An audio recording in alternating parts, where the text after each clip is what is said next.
കുശവൻ കളിമണ്ണ് കൊണ്ടുണ്ടാക്കിയ പാത്രം അവൻ്റെ കയ്യിൽ ചീത്തയായിപ്പോയി. അവനതിനെ എടുത്തു തനിക്ക് തോന്നിയതുപോലെ മറ്റൊരു പാത്രമാക്കി തീർത്തു. ദൈവത്തിൻ്റെ മാറ്റമില്ലാത്ത വചനം ശ്രദ്ധിക്കുന്ന പ്രിയപ്പെട്ടവരെ, ഉടഞ്ഞുപോയ ഒരു പാത്രത്തെ പോലെ ഇന്ന് പകൽ നിങ്ങൾ വീണ് കിടക്കുകയാണോ? തളർന്നിരിക്കുവാണോ? തകർന്നിരിക്കുവാണോ? നിങ്ങളുടെ വീഴ്ച കാണാൻ, നിങ്ങളുടെ വീഴ്ചയുടെ കാരണം അന്വേഷിച്ച് ഇന്ന് പകൽ ഒരുപാട് പേര് നിങ്ങളുടെ അടുക്കൽ വന്നേക്കാം. വിധിക്കാനും അഭിപ്രായം പറയാനും കുറ്റപ്പെടുത്തുവാനും ഒക്കെ.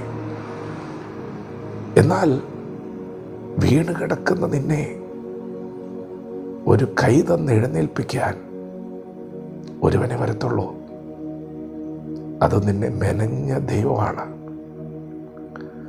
അവനതിനെ എടുത്തു തനിക്ക് തോന്നിയതുപോലെ മറ്റൊരു പാത്രമാക്കി തീർത്തു. പ്രിയപ്പെട്ടവരെ, നിങ്ങളുടെ വീഴ്ച കാണാൻ ആഗ്രഹിക്കാത്തവൻ, നിങ്ങൾ വീണ് കിടക്കുന്നത് കണ്ടു നിൽക്കാത്തവൻ വരും. നിങ്ങൾ എഴുന്നേൽപ്പിക്കാൻ വരും, കരങ്ങളിൽ എടുക്കുവാൻ വരും. അവനാണ് നിന്നെ ആദ്യം തൊട്ടത്.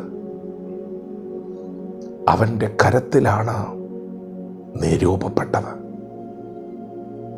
കളിമണ്ണായ നിന്നെ അവൻ കരങ്ങളിൽ എടുത്തപ്പോൾ അവൻ്റെ മനസ്സിലൊരു രൂപമുണ്ടായിരുന്നു, അവനൊരാശയുണ്ടായിരുന്നു. ഇത് അവൻ തുടങ്ങി വെച്ച പണിയാണ്. അവന് നല്ല നിശ്ചയമുണ്ട് ഇതിൻ്റെ അവസാനം എന്താകുമെന്ന്. ഇടവഴിയിൽ ഒരു വീഴ്ച വന്നു എന്ന് കരുതി എല്ലാം അവസാനിച്ചെന്ന് ചിന്തിക്കേണ്ട.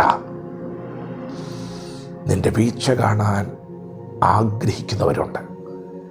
എന്നാൽ നിന്റെ വീഴ്ച കാണാൻ ആഗ്രഹിക്കാത്ത ഒരുവൻ, വീഴ്ച കണ്ടു നിൽക്കാത്ത ഒരുവൻ നിന്നെ എഴുന്നേൽപ്പിക്കാൻ വരും. അവനാണ് നിനക്ക് വിലയിട്ടത്. അവനാണ് നിനക്ക് വേണ്ടി വില കൊടുത്തത്. പ്രിയപ്പെട്ടവരെ, ദൈവം നിങ്ങളെ പണിയുന്ന ദൈവമാണ്. നിങ്ങളെ പുതുക്കി പണിയുന്ന ദൈവമാണ്. നിങ്ങളെ മെനയുന്ന ദൈവമാണ്. ഉടഞ്ഞുപോയതിനെ വീണ്ടും കരങ്ങളിലെടുത്ത് മാനപാത്രമാക്കി പണിയുന്ന ദൈവമാണ്. ഒന്നും അവസാനിച്ചിട്ടില്ല.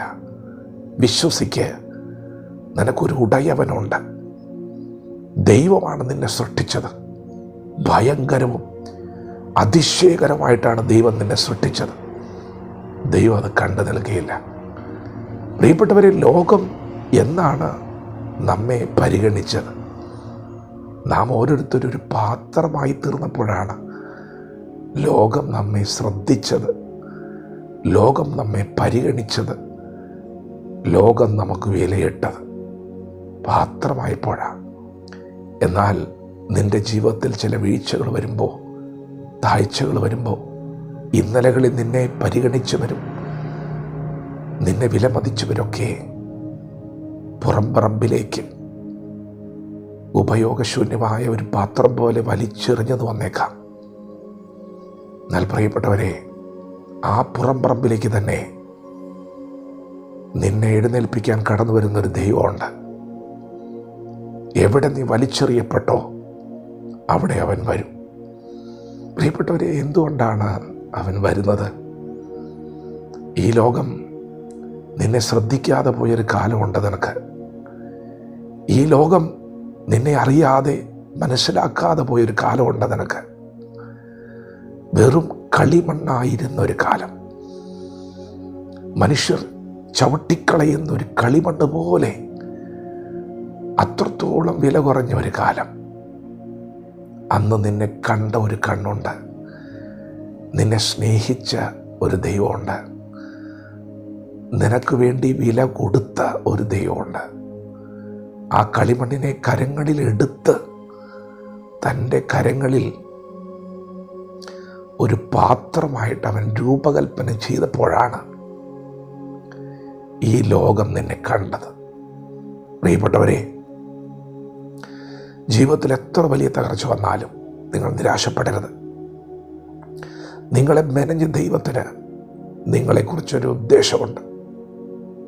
ദൈവം അത് പൂർത്തീകരിക്കുന്ന ദൈവമാണ്. വിശ്വസിക്കുക, വചനത്തോട് പ്രതികരിക്കുക.